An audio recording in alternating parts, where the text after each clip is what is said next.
Hi friends, please subscribe to Amravati Media and press the bell icon for more latest updates. Adani Jagan episode ముగిసిపోయినట్లే. ప్రముఖ పారిశ్రామికవేత్త, ప్రపంచ కుబేరుడు గౌతమ్ అదానీ ఏపీలో సౌర విద్యుత్కు సంబంధించి చేసుకున్న ఒప్పందంలో అప్పటి సీఎం జగన్కు 1750 కోట్ల రూపాయల మేరకు లంచాలు ఇచ్చారన్నది అంతర్జాతీయంగా వచ్చిన అభియోగం. అయితే దీనిపై రాజకీయంగా అధికార కూటమిలోని టీడీపీకి, వైసీపీకి మధ్య మాటల యుద్ధం జరుగుతోంది.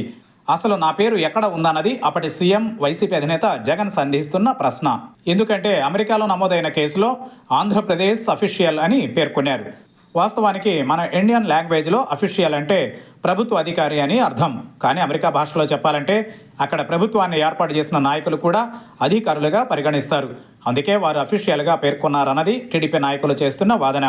అఫీషియల్ అంటే అప్పటి సీఎం జగనేనని వాదిస్తున్నారు. ఇక ఈ విషయంలో తాను ఎందాకైనా సిద్ధమేనన్నట్లుగా జగన్ చెప్పుకొచ్చారు. కానీ ఈ విషయంలో టీడీపీ దాడి కేవలం వన్ సైడ్గానే కనిపిస్తోంది. అదానీ ఇచ్చిన లంచం జగన్ తీసుకున్నారనేది వాస్తవమైతే ఈ కేసులో అదానీ పాత్ర కీలకం. ఉదాహరణకు మన భారతీయ చట్టాల్లో కూడా తీసుకున్న వారే కాదు, లంచం ఇచ్చిన వారిపైన సేమ్ సెక్షన్లు నమోదు చేస్తున్నారు. కాబట్టి అదానీ కూడా ఈ కేసులో భాగంగానే చూడాలి. కానీ టీడీపీ ఈ విషయాన్ని నేరుగా చెప్పదు.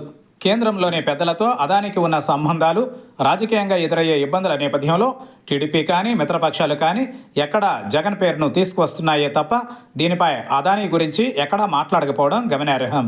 మరోవైపు అదానీ జగన్ విషయాన్ని నేరుగా కెలికితే రేపు పెట్టుబడులపై కూడా ప్రభావం చూపించే అవకాశం ఉంది. ఈ నేపథ్యంలో జగన్పై ఫైట్ చేసినా కూటమికి వనగూరే ప్రయోజనం లేదు. అందుకే పార్టీ అంతర్గత నిర్ణయాలలో ఈ విషయాన్ని తగ్గించాలని సూచించడం గమనార్హం.